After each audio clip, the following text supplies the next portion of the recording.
So I know how to do that. But for those who are 19, 13, 14, and 19, up to 18, 19, I'm not sure they can use that. So I think it's good to kind of train Generation Z to do things with or without internet. Okay. Do you think they can live without TikTok?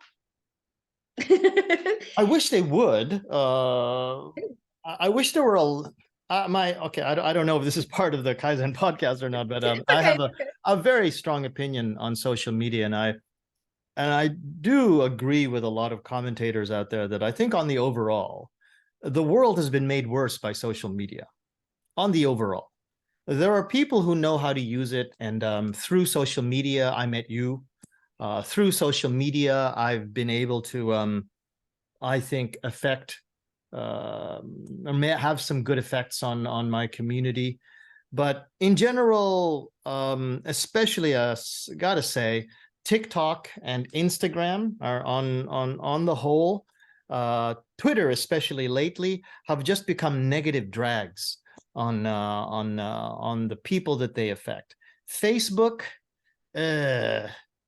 yeah, as much as I use it, it's a negative drag on society, especially considering how it's been used. It's manipulated for negative political effects on the American elections and so on and so forth. Do I think they can live without it? Yeah, of course they can live without it. Do they want to not live with it? They don't want to, but that's another discussion. Just like our generation, can we live without our personal automobiles? Certainly we can. Do we want to? Even I probably would have to hesitate and think, well, if I have to, but I don't want to. The problem is how we as educators show our students and the people around us, as you said, the alternatives, why the alternatives are better, or at least prepare yourself for a world where those alternatives must be met, because there is no TikTok. Is there TikTok in Tunisia? Yes, we do have Oh, okay. TikTok, and Well, I was not like an enthusiast person for TikTok until I've tried it myself in last February, and I started what we call the pronunciation challenge. It's like I record myself pronouncing the longest words in the English language, like pneumono ultramicroscopic silicovolcanoconiosis, anti-disestablishmentarianism, supercalifragilisticexpialidocious, and I started, yeah, and I started posting this to social media and involving other people and students so that they post their videos as well. I like TikTok. I like the edited features actually, but I noticed that there are kind of maybe sects, maybe societies, maybe cliques, maybe groups, maybe different age ranges, so different purposes for why everyone is on TikTok. It's like you why you scroll, you just explore. I discovered that there are those who present useful materials to others, yeah, as well as there are those who dance, as well there are those who just kind of turn their live sessions so that to collect money, they can earn money from TikTok. mm-hmm. And so everyone is there for a particular reason, so by the end I said TikTok might be, let's say, the right tool for whoever knows how to use it. It's a double-edged weapon, just like any social media. It's like people who spend their time there can earn money, teachers that can use it for a good reason, and they can invest in that, and they can post, for example, if they target a particular age group, they will find their target there on TikTok. For using, for example, for the supercalifragilisticexpialidocious, I was teaching middle schoolers, and they found this really so nice. I dressed up like Mary Poppins, and I used the editing features, and I've added the original video to my video, and it was nice. So I can still remember that experience. But as you said, social media can be used in different ways. And Facebook, maybe I don't know how do we contact Mark Zuckerberg, but on Facebook, I always deactivate my account once in a while. I kind of detox from social media. I deactivated my account 2 days ago. I lost my access to my page, which is the new one for the KaiZen. Oh, It's gone. Yeah. mhm. And I couldn't deactivate the account using my phone. So I had to log in using my desktop so that to look for the feature so that I can deactivate my account. So it made it really challenging because every time it was very easy doing it. TikTok. It's like I logged off. I own my own life and I'm free to do whatever I want. Mhm. No, you're not going to do this using your mobile phone. You can do this on your desktop. But once I did that, I lost access to my page. Yeah. Normally, I should have set another admin to it, but it Yeah. was just the admin. So I might create another one. Anyways, I felt so bad about losing a page that it got like 100 maybe likes in 4 days. It's good. That's pretty good. Yeah, it's too bad that you had to lose that. By the I way, love. Mark Zuckerberg has his own profile on Facebook. If you I look for know. it, and you could post comments to him, but I'm pretty sure it's not actually Mark Zuckerberg running that page. That's his team. Maybe just one last thing before we move on to another topic about social media. There are people like you that do their best to create good content and to make it so that then there's a point to the videos that they make that create good effects. However, and this is what makes social media particularly difficult for me to want to support, is that the algorithms that are used to suggest material or for content to viewers are based on their ability to create get people to actually comment on it or to like it. And that usually means appealing to people's sense of anger, sense of titillation, and basically the lowest common denominator in people, which doesn't leave a lot of room for people like us who are trying to do things that are educational. Instead, you'll get a lot of videos being made to do pranks or to send out disinformation about diet foods or about climate change. That creates engagement. That's the word I'm looking for. That creates engagement.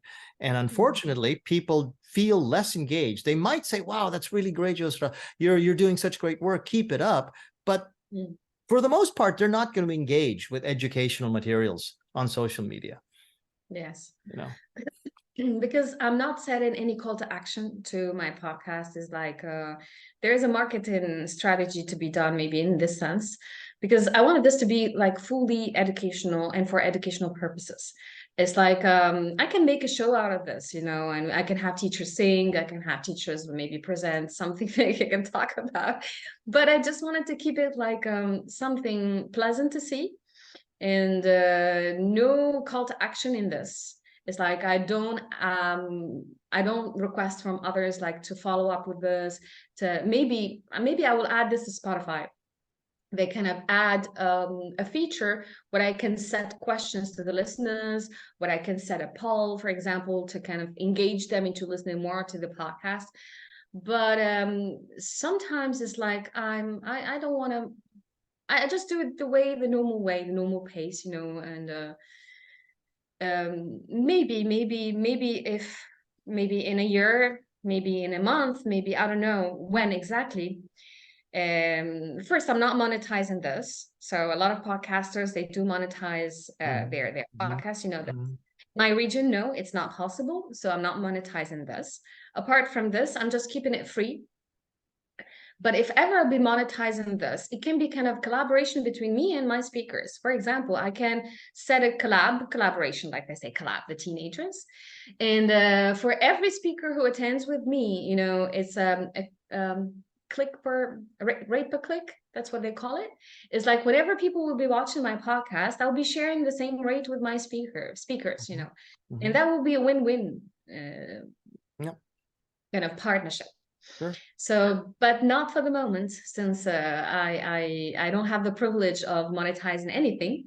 I'm just keeping it like a space for free talk, for friendly chat, for teachers to connect, for whoever, for example, wants to promote his project, he can talk about this in my podcast.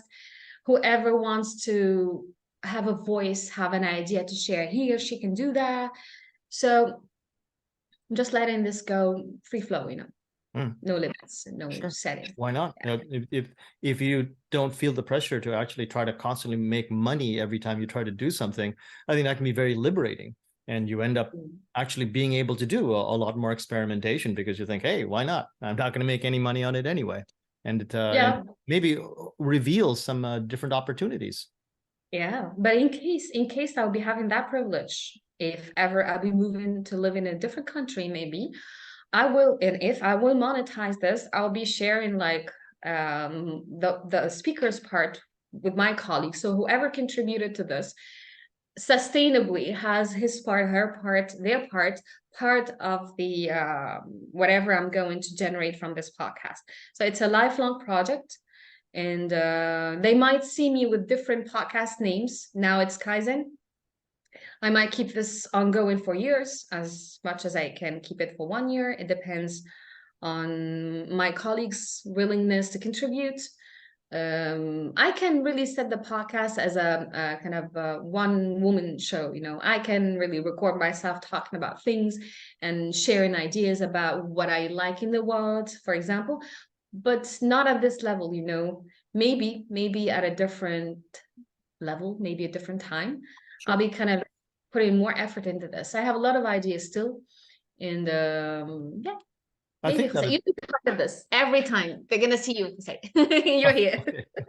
Good. I think you should pursue all of these things. I think you have a lot to offer, and shouldn't let whatever boundaries that are in front of you right now limit your thinking as to what it is it's going to, like you tell your students, in 7 years, who knows what could happen. And on the positive side, in 7 years, who knows how big you're going to become in education. In 6 months. Do you know I don't know if it's part of a coaching mindset, or I have the tendency to set goals every 6 months, and I'm a different person every 6 months. I don't know if it's not done on purpose. I just tell myself, look, you have these objectives. By 6 months, you're going to be in a different situation and sometimes in a different place. And it happens, Jose. I got my startup planned and done in 6 months.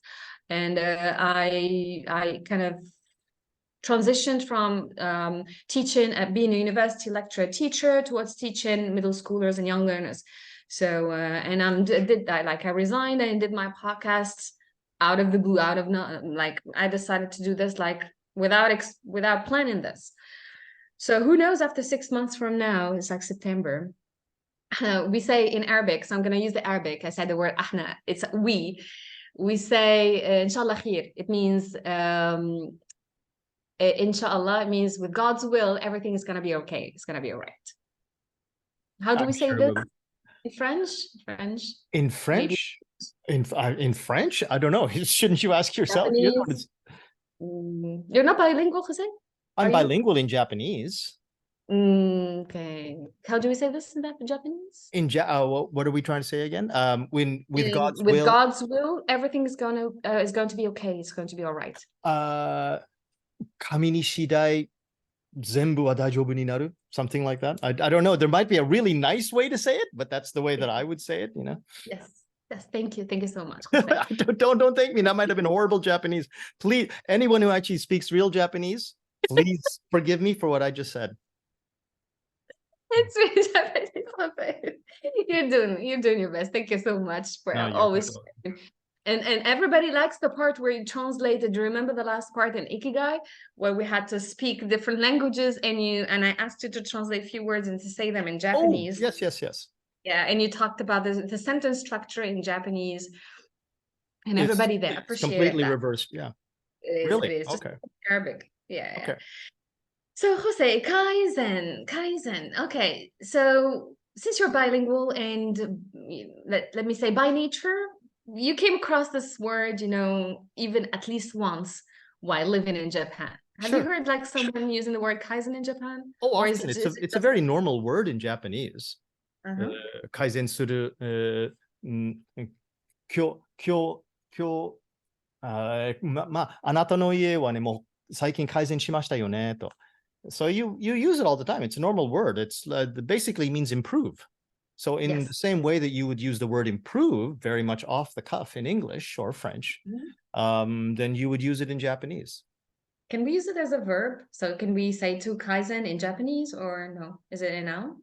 The neat thing about Japanese is that just about every noun can be used as a verb. You basically just say something. You say something suru. Suru means do. It's the verb for do. So Okay. if you wanted to say play tennis, you would say tennis wo suru. Wo is a particle that connects the noun to the verb. And sometimes you need it, sometimes you don't. And probably with Kaizen suru, you don't need the particle, but you would just say to improve.